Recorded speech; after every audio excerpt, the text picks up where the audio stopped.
Hey guys, what's going on? So today I'm going to be streaming, marathon stream, for multiple reasons. Today I just decided to just get back online and start streaming because the mission has to continue. I put out a tweet. I see most of you guys retweeted, and I really appreciate it. And I said, my father told me that one day he will no longer be with me, and that I must remember to focus on the mission. My father has passed away earlier this year, and with him dead, I remember the mission, and the mission is Wakanda forever. But there is something I want to talk about regarding Etika that people do not know. So, for most of you guys who don't know, I no longer live in the United States because if I did, I'd be homeless. And I live with my fiance and her family here in Jamaica. C&D flew me up to New York to help him launch the Nintendo Switch line, etc., etc. Let me turn off this sound, guys, on my phone. So it just goes to vibrate. There we go. And I met Etika for the first time. And in meeting Etika for the first time, there was a lot that we had in common. In no way am I here to talk about how close I am with Etika, as in the sense that it's about um, you know, oh, I had a better relationship with him or a closer relationship with him than anyone else that he knows. In fact, I think I'm one of the people on the outer inner circle, if you guys get what I mean by that. Meaning, I'm one of the people cool and close to Etika, but I wasn't in his inner circle. And this is a perception a lot of people um, have wrong. They think that me and Edicas were like brothers from another mother, which we are. We actually are brothers from another mother, but there's a context to it, and that context has everything to do with Africa and the African culture. That's where me and Etika connect with, and not even so much as video games, but more so that when I was in New York and we finished doing the launch with C&D, C&D then went back home. Well, he didn't go. We were getting ready to go to the I think it was after PAX. I'm not too sure if it was before or after PAX. Either way, no, it was after PAX. It was after PAX. Definitely after PAX. Um, I was getting ready to uh, start planning my way to get back to Jamaica. I had to go to Ohio first, but I was trapped in New York for about 2 weeks or so. And Etika opened up his home to me for me to stay and chill with him during that time, which is how you guys end up seeing that evisceration video and all of the foolishness that followed behind that. But during my time with Etika for those 2 weeks, 2.5 weeks, and it was just literally just me and him, literally just me and him. We got up, ate breakfast together, ate dinner at night, streamed together. I was either in the living room doing my thing. So if he's not sleeping and he's not streaming or he's not down in the what's the name of this thing in the gym in his building, because the building that he had a condo. For those who remember, they had a gym inside there. So if he's not doing any of those things, he and I would be sitting down and having conversations just about life in general. And it is the reason why I said that Etika is not mentally ill. Um, a lot of people are going to sit here and say he is, and that's fine. But based on my experience with Etika and the things that I've known, the things that I have discussions with him with, the Etika today was the same Etika then. The only difference is that Etika broke, or Desmond broke, and this is based on pressures in his life.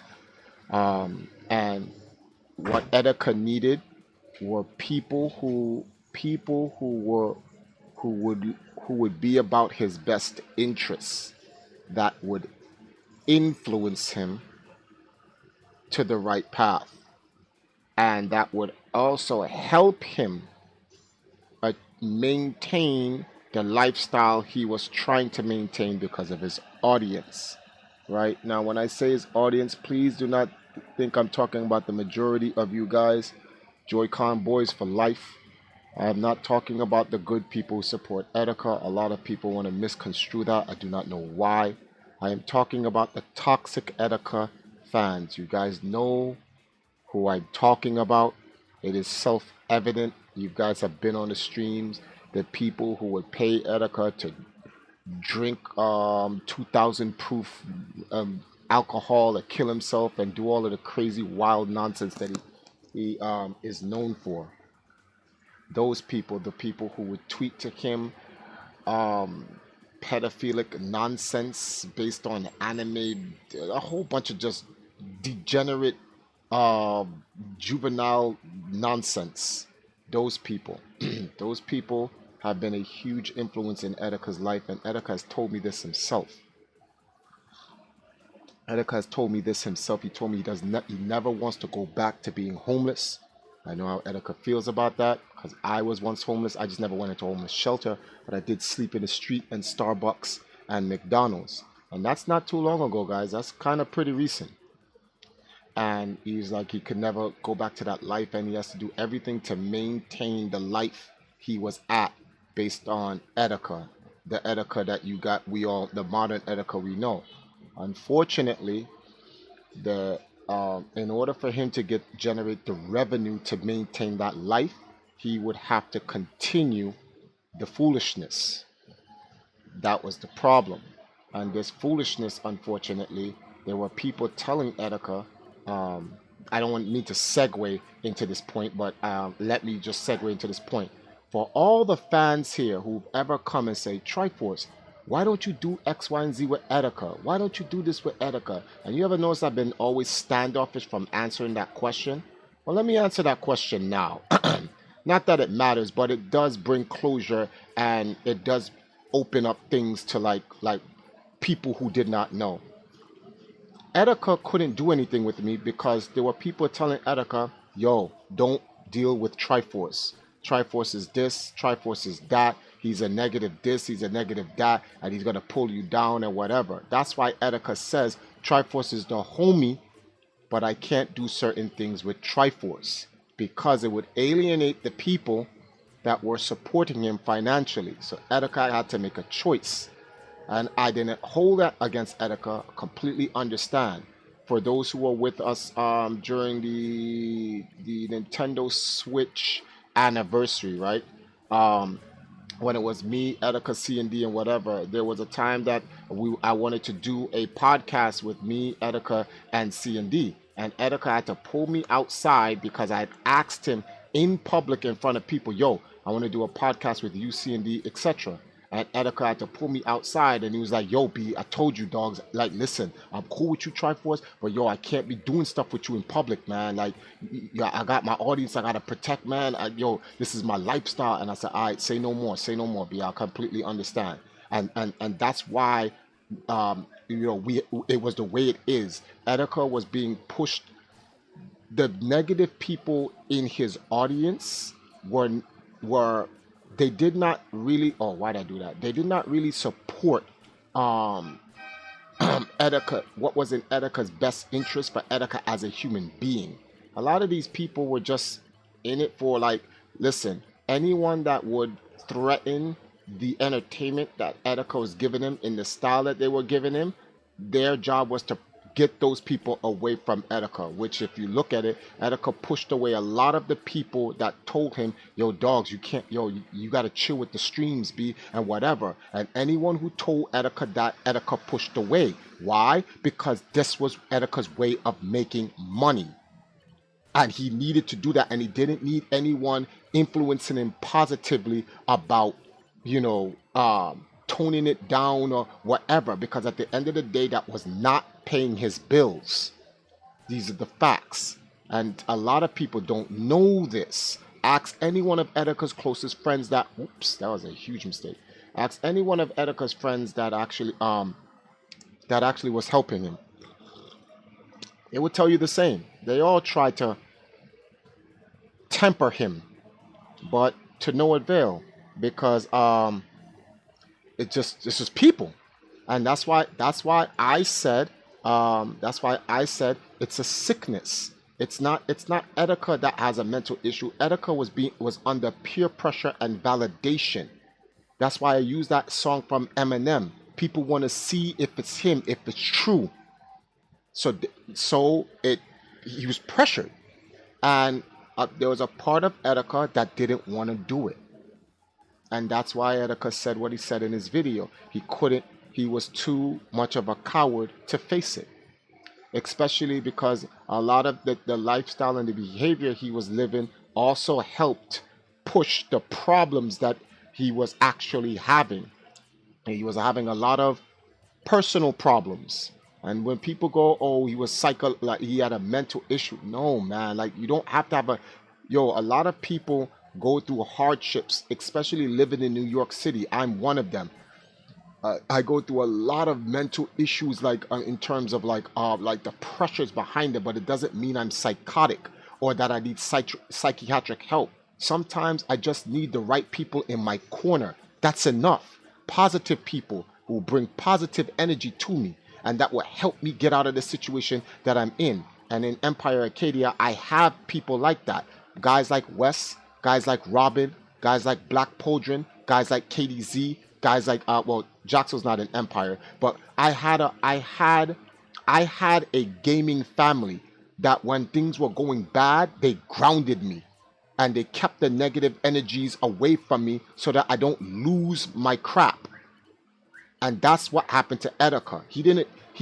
Etika was crushed under the pressure. The fact that Etika sat there in his video and said, maybe I am crazy.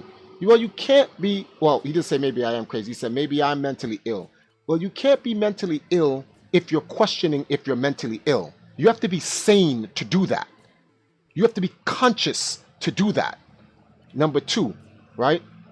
The New York or NYPD or the medical facilities of the New Yorks discharged them 2 times or 3 times with a clean mental bill. So clearly that wasn't it. In fact, in his last altercation when they released him, they cleared him, they literally summed it up for literally what it is. He was agitated. It literally tells you what it is. He was going through massive amounts of pressure and he needed the people to ground him to be there. Unfortunately, Etika pushed those people away.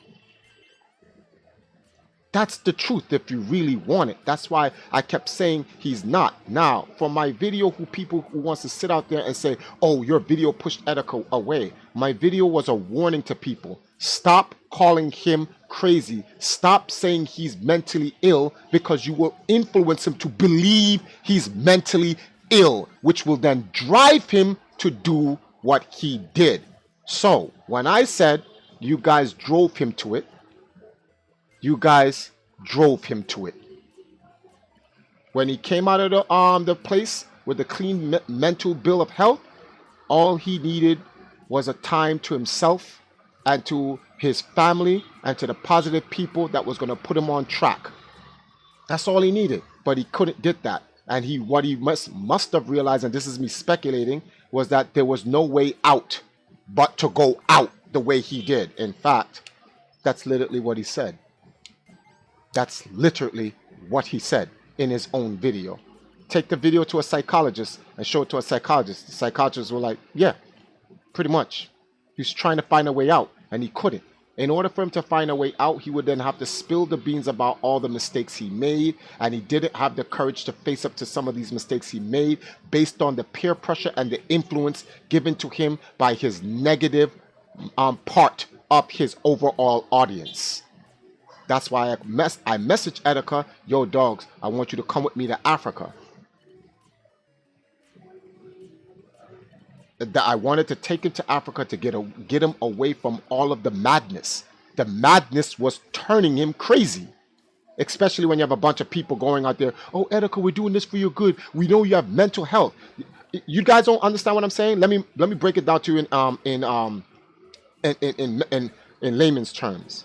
Imagine someone bothering you at school, always bothering you, picking on you, bullying you, or whatever the case may be, right? But you have no proof because the guy does it in stealth, right? The person's always picking on you in stealth, and you go and you complain to your parents and your teacher, and no one believes you, and they start to think that something's wrong with you mentally, that perhaps you're making this up, and you're like, no, this guy's bothering me, you don't know, you don't believe me, but everyone keeps telling you that you're mentally ill. What do you think is going to happen? Sooner or later, you're going to start to believe you're mentally ill, although you're telling the truth. Although you're telling the truth. And then when you have no one to go to talk to these things about, because they're going to ostracize you, or they won't believe you, or they won't support you, then you're on your own. And once you get to that level where you're on your own, then you do the suicidal stuff. That's why I was telling everyone, leave Etika alone. For those who don't know, I took up psychology and sociology in Marist College growing up. So, and the things Etika was going through, I went through those things, so I knew. I know people who go through these things. They're not psychotic. Psychotic people have a different way, or mentally disabled people. Well, in a sense, he was mentally disabled. He was mentally disabled when he killed himself, because you have to be mentally disabled to commit suicide. But at the time prior to that, he was not. He was on his way there. And when people say, yeah, but we was trying to get him help. Yes, but you were seeking the wrong help. He did not need someone to tell him he was not crazy, because he was not crazy to begin with. People pushed him to that. And that's all I'm going to say on that regard. People can have their difference of opinion about it. And because you have people out there posting that, TriForce, you pushed Etika to this. Someone literally posted on Twitter, TriForce, you could have helped Etika. They said that I literally had the best chance of helping Etika. Although I'm in Jamaica, I'm supposed to somehow get to America, reach out to Etika, and physically help him. Okay, yeah. Like I said, I was cool with Etika, but not like that, the level that people thought I was. Like, what I was cool with Etika at was what we wanted to do for Wakanda. Before Black Panther came out, before Wakanda Forever, we were always interested in going to Africa to go and help. We were supposed to do the N Team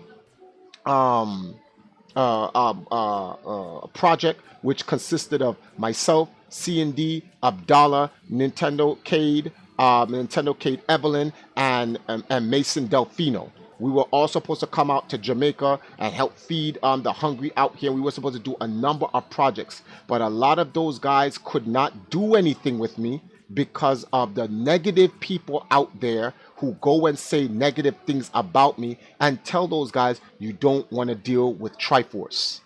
This is one of the e-files, the real rap e-files, to put context to the type of people that are out there that do these things. And you don't have to, you can ask C&D not to put him in all of this, but he'll tell you. When I was on the line with C&D and stuff like that, if you don't believe me, Reddit, TriForce manipulates C&D. Reddit it. Right now, why you think I'm joking? Reddit it. You're going to see posts where they says, here's TriForce trying to take advantage of C&D and blah. This has been going on for years. Years. But for respect for Etika and him making money and him trying to survive, I kept it to myself. That's why I never brought it up. That's why when y'all was like, yo, TriForce, why don't you do anything with Etika? And I say, go ask Etika. Stop asking me. I can't do it. TriForce, how come you don't want to do anything with C&D? You cannot ask me. There are forces out there that do not like me, do not want to see me prosper, and they feel that me being alongside C&D and Etika will have me prosper. So they're selfish because of their selfish acts of not wanting to see me prosper by any means necessary. They go out of their way. You guys don't believe me? Reddit it. These guys are so evil that it's still there on Reddit. Crap.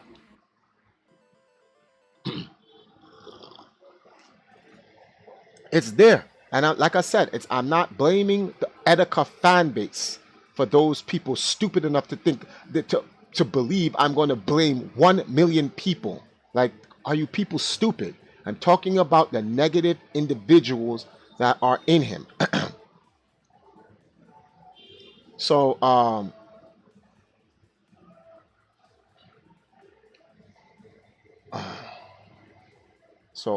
reading the comments in the YouTube. Sorry about that. So, yeah.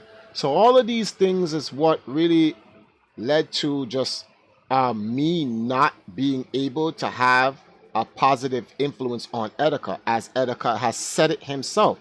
Yo, me and TriForce is cool, but yo, like, I just can't F with him. Don't believe me? Look up Etika's videos. He'll tell you. And you'll know that's why people are like, yo, Etika doesn't like TriForce. It's not that Etika doesn't like me. It's got nothing to do with that. Believe it. It got nothing to do with that. But that's just what it is. But in any event, um, now you guys have some large insight on the matter regarding the whole situation on Etika and some of the things that led to his stuff. I don't want to put his business out there. I'll leave like I don't want to put his personal business out there in terms of what were the issues in his personal life that led to him feeling isolated, alone, and that he pushed his friends and family away, at that which then ultimately led to his the actions that he took against himself. Um, I don't want to get into that. I'll leave that up to his inner circle and his family because I respect people's privacy, living or dead, unlike other people out here who want to just come out here and just run their mouths and start splattering stuff all over the place because they want clout. So this leads to it is unfortunate. I really wanted Etika to come back with me because this year, a lot of you guys don't even know this year in Ghana is called the Year of Return. And I wanted Etika to come back with me to Ghana, to Africa, so we can go over our heritage, how we got to America as a people, our culture, get him away from American life for just a little bit, give him the break he needed so he can bring perspective to his life. And this is what I'm greatly sad about, that I never got the chance to do it. But despite me not getting the chance to do that, I'm going to continue the mission because that's what Etika would have wanted. Um, and that's what my father would have wanted, and that's what I want. So I'm going to be out here grinding. I'm grinding. I'm doing this campaign called the Building Blocks to Africa. And during my streams, I'm going to be playing Tetris 99. I'm working on getting to level 99 prestige or beyond. And I'm going to be doing this not just for myself and for Africa, but definitely going to be doing this for Etika. But thank you guys for listening to this. I hope this brings context to the entire situation and my point of view as to why I still don't believe Etika was ever crazy until he took his life. Then he had a mental issue, and or shortly after, a little bit before that, because that had to have been planned, or whatever the case may be. But his prior stuff about getting a pistol to shoot himself, I don't believe that he was ever serious about that. That's an isolated one-on-one situation. I don't think that had anything to do with him deciding to take his life. He took his life because of the stuff he was going through in his personal life, which had everything to do with the persona he was trying to maintain, so he can maintain the life that he had. I'll see you guys later on that. I'm going to continue the stream, but I'm gonna stop recording. So later.